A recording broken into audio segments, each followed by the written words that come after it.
Well, I'm back. So, after almost driving 9 hours to get back here from Vegas, and yes, I did drive to Vegas for my business trip, even though I did had the option to fly. I elected to drive to there, and I think I've driven over 1,000 miles in the last 5 days, which is definitely a lot. And I'm absolutely exhausted right now, but I want to do the MLS Western Conference prediction tonight because these next couple of days is going to be very crazy, and I just cannot afford to push this back to tomorrow. By the way, tomorrow I will be doing the news of the week, and I'll talk about some of the news that has happened in the last couple of days. And yes, I have done a good job in terms of keeping track of some of the news that's happening around MLS, even though I was in Vegas. I even put it in a Word document on my computer, so I don't have to go to the website and look at all the news that I have missed or all the news that I've already read, but I haven't put it on a document, so I'm gonna have to kind of like put it again.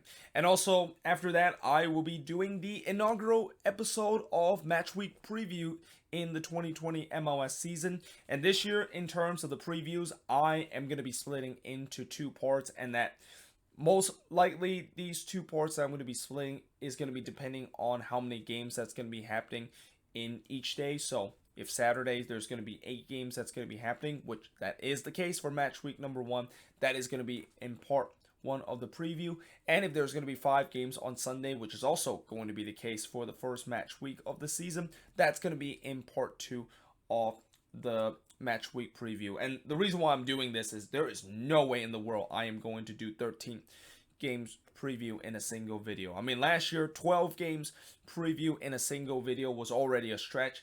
13 is absolutely insane, and that I think the only time I will actually do a single video in terms of the preview is when there's going to be less than like 11 or 10 games that is going to be happening in a match week, which doesn't happen very often this year.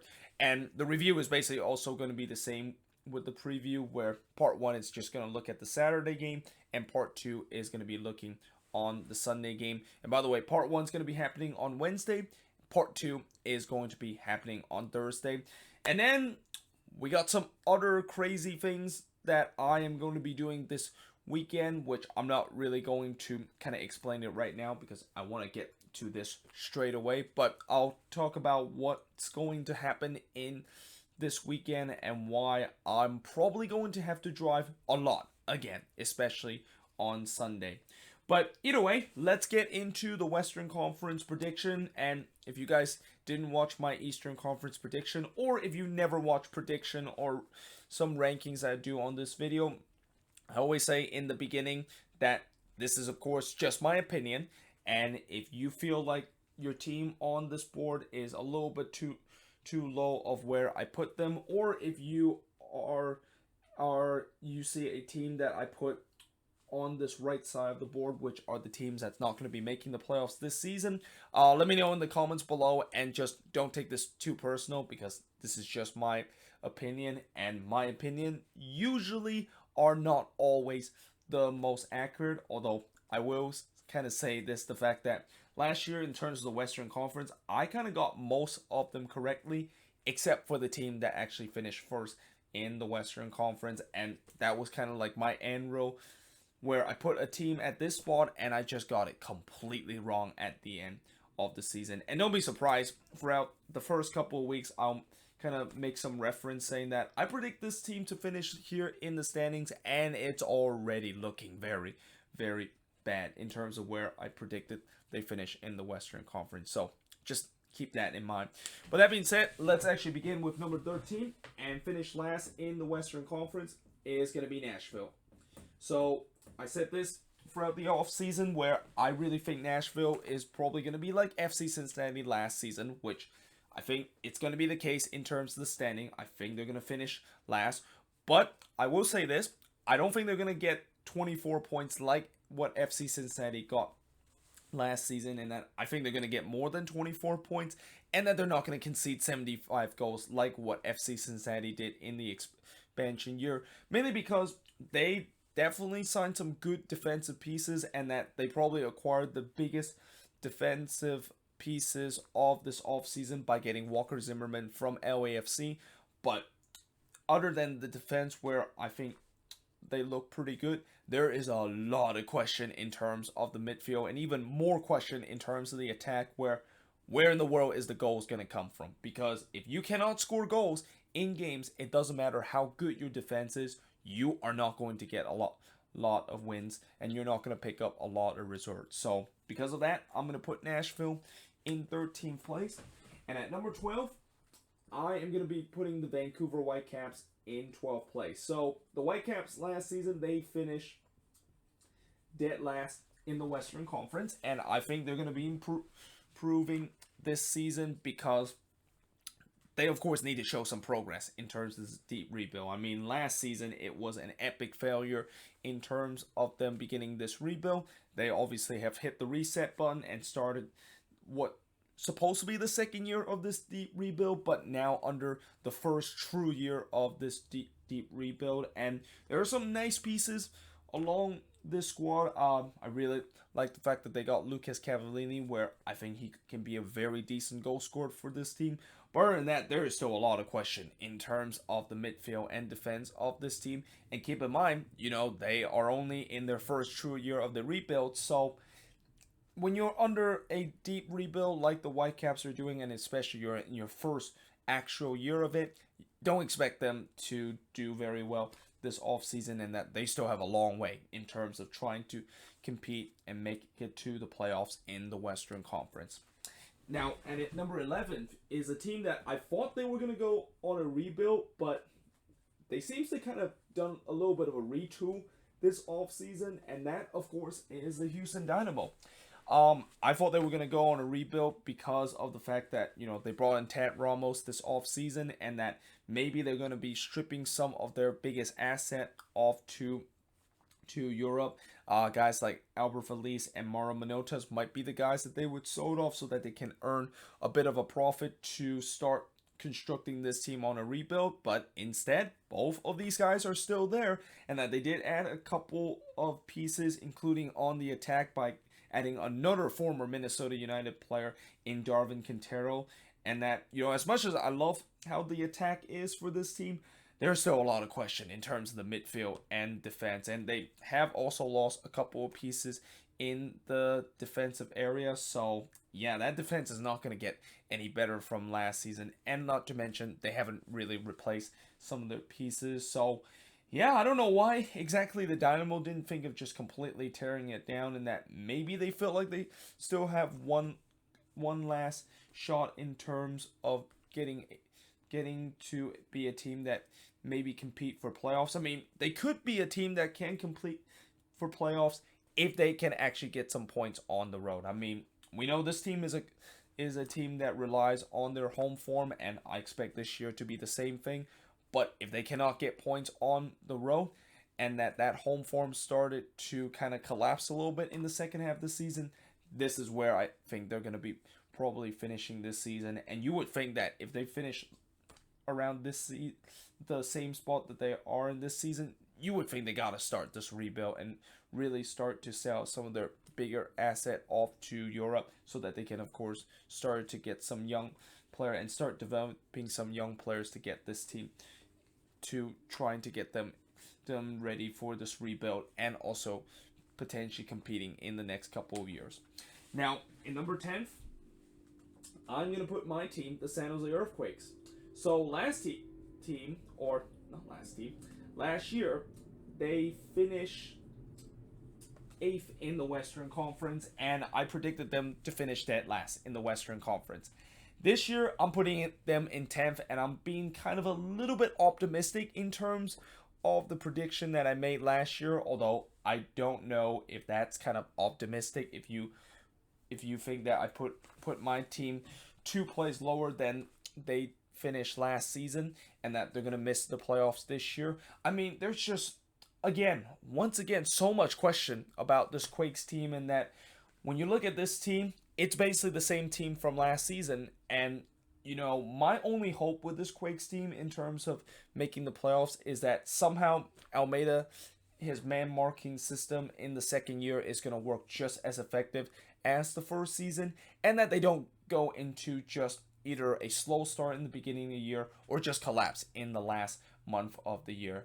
And I hope they add some more addition in the offseason, because besides bringing Oswaldo Alanes, they did nothing this offseason to change the squad. And I just think when I look at the squad that the Quakes currently have, I just don't know if it's good enough in terms of making the playoffs. And that, again, we need to get some more signings in the summer, and especially need a DP attacking midfielder to bring some more creativity. And also, not to mention, start thinking about who is going to be replacing Wando heading into the off season later this year, because this of course is his one song season. And that, I hope the Quakes will give him a good send off, and also give him a one last right by making the playoffs heading into this season. But as of now, it doesn't seem like it's looking very promising, so that's why I'm going to be putting in 10th. And as I said last season with this team, I hope they prove me wrong and that they can actually finish more than where I put right now in the prediction video. Now, at number 9, I'm going to say RSL. And these next couple of teams is going to be really battling for the last couple of spot in the playoffs, and that I feel like they're going to be bunched up heading into the last couple of weeks, and that it's going to be a dogfight of who's going to make the playoffs. And RSL is going to be one of those teams where, I understand that RSL fans are not happy the fact that the media is once again disrespecting them again and saying that they probably won't make the playoffs, despite the fact that in previous year they have consecutively make the playoffs almost every single year. But what I'm a little bit concerned about RSL heading into this offseason is that they did lose a couple of big attacking pieces in the offseason in both of Salcedo and Jefferson Savarino, and that, I know they're trying to kind of copy the same formula that FC Dallas is doing by promoting some of their young guys from the academy, but you just wonder, with these young guys in the academy and also on that attack where they didn't really do anything to trying to replace the production level that Jefferson Savarino did last season,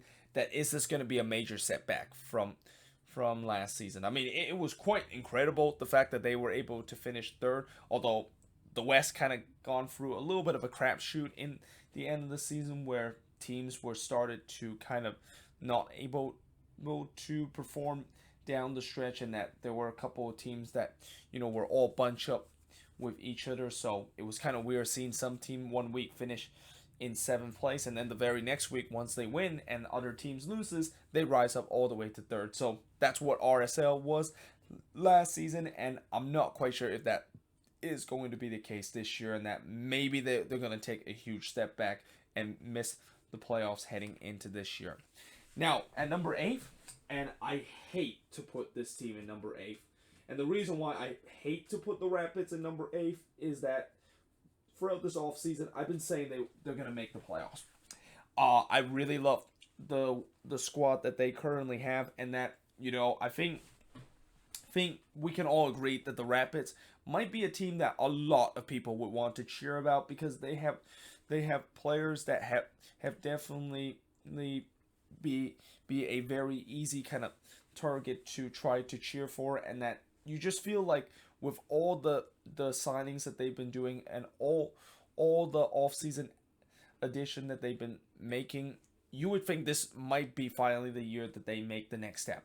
However, there was one factor that I actually should have mentioned in the season preview. In fact, there are a couple of teams that I actually forgot to mention a key factor that might potentially get them to the playoffs and might potentially not make them to the playoffs.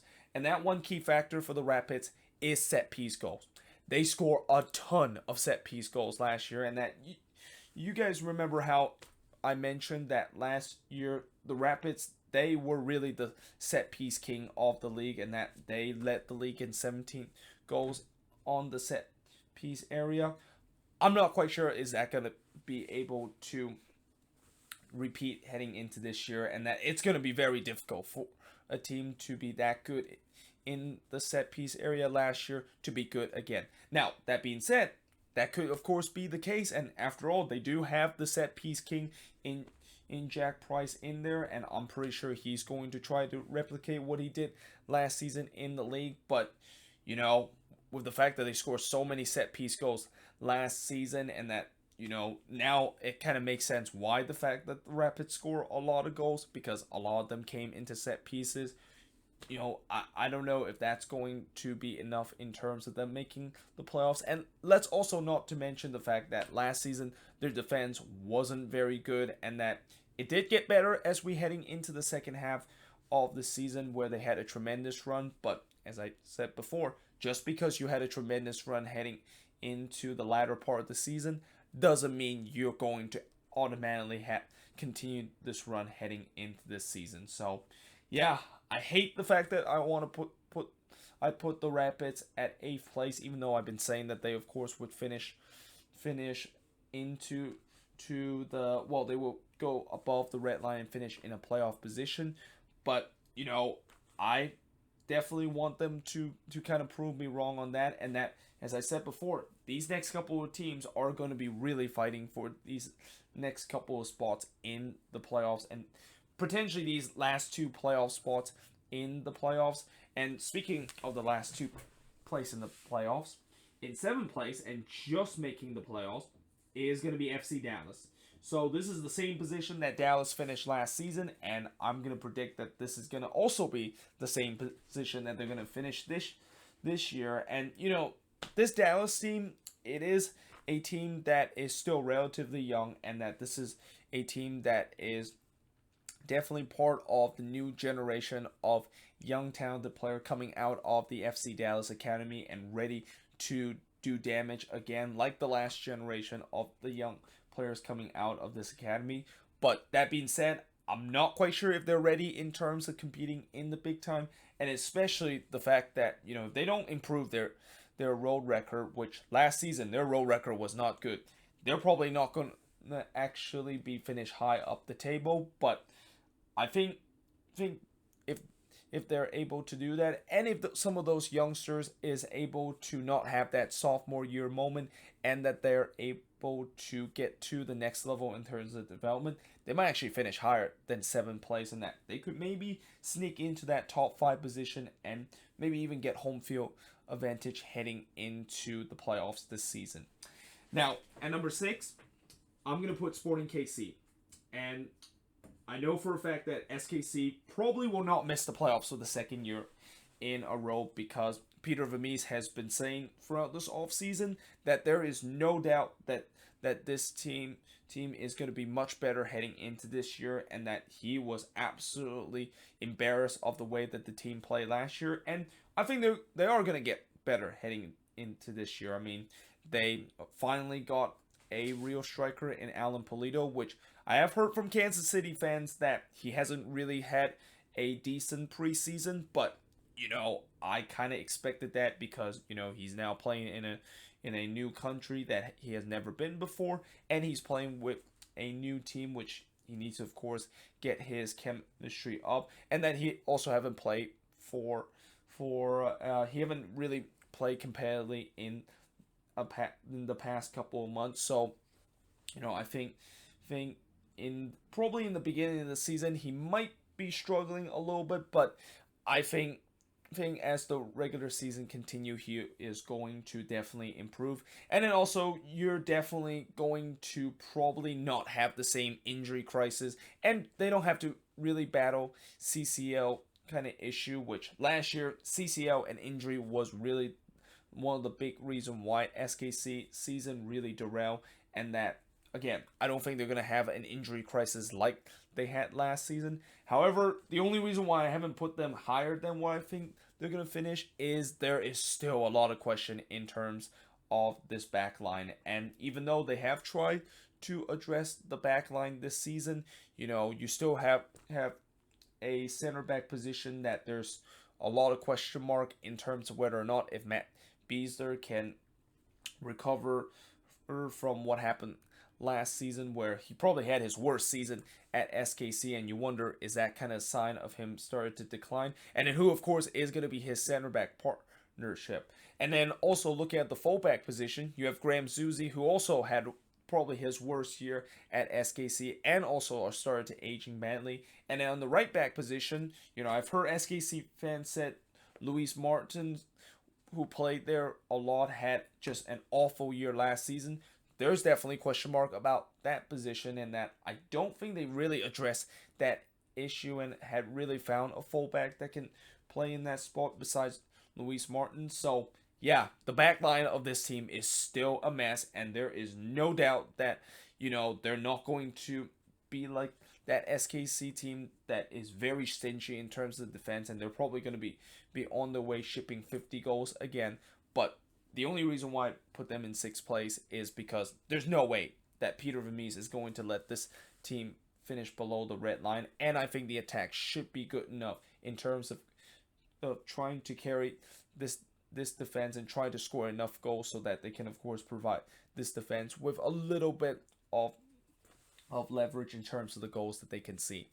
Now in fifth place, speaking of bad defense, it's gonna be the LA Galaxy, and I believe last season I predicted them to finish fifth. They finished fifth last season. This year, I'm going to predict them to finish fifth again. And the simple reason why I'm predicting them to finish fifth again is because they haven't really improved their defense, even though I know they are very close in terms of signing a new defender, which, I actually don't remember what exactly his name, because as I mentioned, I just got back from Vegas and I'm pretty dead in terms of trying to remember some of the signings that these teams have made this offseason. But if they, of course, get him, then I think the Galaxy could rise up in the standings. But as of now, when you look at this back line, besides getting Emmanuel Insu this offseason, it's basically the same back line that did 60 goals or 59 goals from last season. And if this back line does not improve, it doesn't really matter how good their attack is. I mean, I know Galaxy fans might say, well, we got Chicharito this season, and that the attack definitely looks like it has improved, and we're gonna get Pavone for the full year. Yeah, it's great the fact that their attack is good, and I know they're not gonna have trouble in terms of scoring goal. But the biggest problem is, what about the back line? And that is it gonna be if they don't get any reinforcement, this could be a repeat of last season where they have an excellent attack, but at back they look shoddy at best, and that they're gonna concede a lot of goals from this season, and that could be a huge issue of why they're not going to finish in the top part of the Western Conference standings. Well, not the top part in terms of the playoffs standings, that is. But at number 4, I'm going to say it's going to be the Portland Timbers. And I know even year has not been kind to the Timbers, as it has been the case for the past couple of years whenever the Timbers plays in an even year. Although in 2018 they did make MLS Cup, and that they kind of broke that narrative in terms of having this even year curse that they have. But this year I think they're going to finish 4th, and that they're going to improve in terms of finishing 6th last year, mainly because I know this year they're not going to have that situation where they're going to have to go on the road for extended period of time because of the renovation of Providence Park, and that they finish the season with a ton of home games, and that was one of the big reasons why they kind of struggled last season, because with so many home games, even though you think that that's a good thing for the Timbers, that also means that they had put a lot of pressure. There was a lot of pressure of them kind of perform, and they kind of felt apart that pressure. But the other thing that I will also say about the Timbers, and this is another thing that I probably should have included in my season preview as my big question of this team, is can they actually break down a team that bunker against them? Because last season, when we saw teams trying to bunker them and kind of found that formula where if you just sit back against the Timbers, they are going to not be in a good spot in terms of they're going to definitely have a lot of trouble in terms of trying to break you down. And this offseason, I mean, I guess they tried to improve that by adding a couple of strikers, but they still kind of lack that creative player that can really be the guy that can break through a defense that is very compacted. And I know you probably think, well, isn't that Diego Valeri? Well, he didn't really produce that heading into the latter part of last season, and that he also kind of struggled in terms of trying to break down the a back line that or break down the opponent back line that seems to be very compact and not allow the Timbers with a lot of space. And let's also not to mention Valeri is a year older, and that father time is going to eventually caught up to him. So yeah, that is going to be a big question for the Timbers, whether or not if they can actually break teams down, because historically this team has always known to be a team that's good on the transition, but now since teams have figured them out and found a formula where if they just stay compact in their defense, they don't really need to really worry about the fact that the Timbers are going to put a lot of threat, because they had a lot of trouble last season in terms of breaking down compacted defense. Now at third place, I am going to say, and actually let me take a look on my notepad of who I'm going to put third. Oh yes, and this is going to be a bold prediction. So I think every season I usually maybe pick one or two teams in terms of naming them my bold prediction. And this season, the team that I am going to pick as my bold prediction is also one of the other team that I like, which is Minnesota United. And I know it is crazy to say that the Loons can improve what they did last season, which was an historical year, and that it is also crazy the fact that there's no guarantee that defense that was so solid from last season would actually be as solid as heading into this season. And also on the attack, they did bring some new pieces, but there's no guarantee whether or not some of these new pieces that they bring in is going to be good. And also there's no guarantee that Emmanuel Reynoso is going to come to this team. Like, if Reynoso does not come to this Minnesota team, I do have concern the fact that I put them in third place, because that is really the missing piece to make this Loons team to be a decent MLS Cup contender. But I'm just going to pretend Reynoso deal is eventually going to get done, and that he is going to be signing with the Loons soon, and that Minnesota could really not only be a dark horse team heading into the Western Conference, although I'm not quite sure should I say that they are a dark horse team, because they made it to the playoffs and they finished fourth in the standing. But I think this team can really be a team that gets to the next step and could actually not only make it to the playoffs, but actually win a playoff game for their first time in their franchise history. But at number 2, and these next 2 spot is actually going to be the same team that finished in the top 2 spot of last season. So I'm just going to write them down so that I don't have to kind of go one by one, review them, and kind of make this video a little bit shorter. And the first one, of course, is LAFC, who I think is going to finish top, and second place is going to be the Seattle Sounders.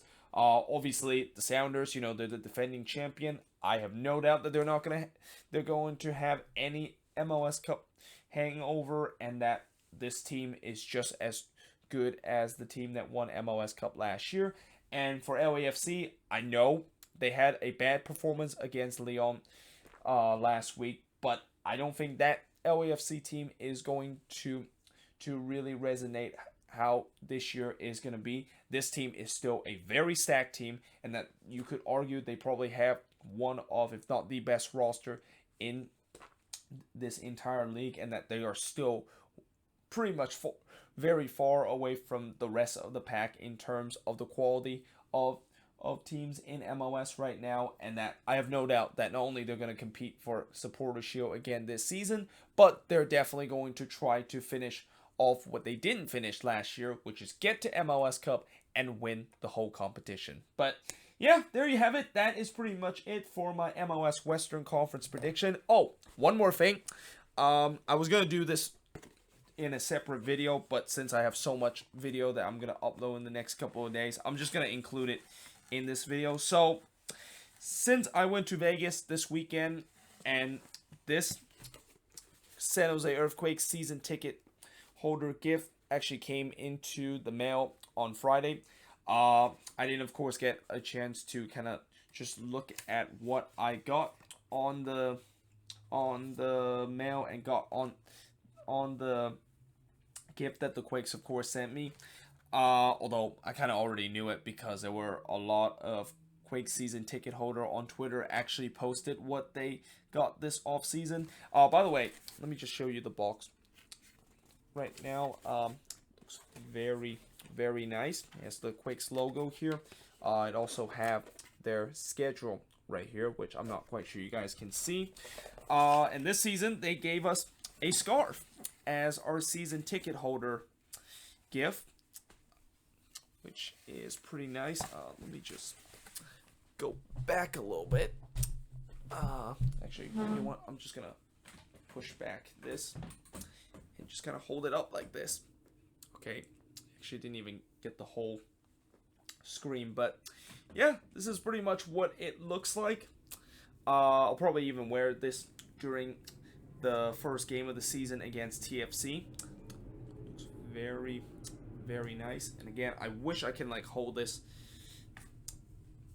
entirely because you know you guys can like see the whole thing. In the front it says San Jose Earthquakes, and then in the back it has the Quakes slogan, which is Vamos San Jose. Again, let me just put this like this. Yeah, it's pretty much like this.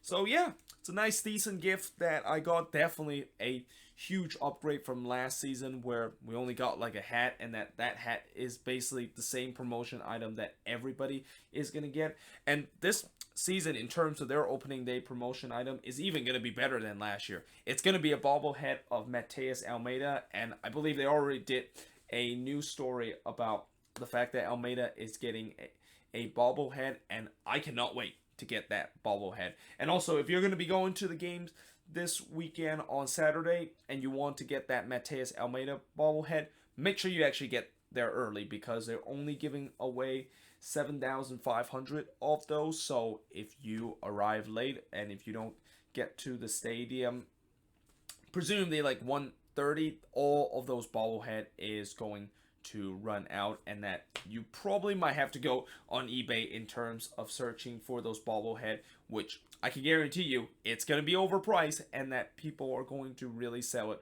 for a fortune because it is just going to be an amazing bobblehead. And I can't wait to also put it right next to my Wando bobblehead that I actually have it right here behind the board. But either way, hope you guys enjoyed this video. If you do, make sure you guys leave a like, smash that subscribe button, and as I said before, let me know in the comments below what do you think of the teams I put on this board. But yeah, hope you guys enjoyed this video, and I will see you guys next time.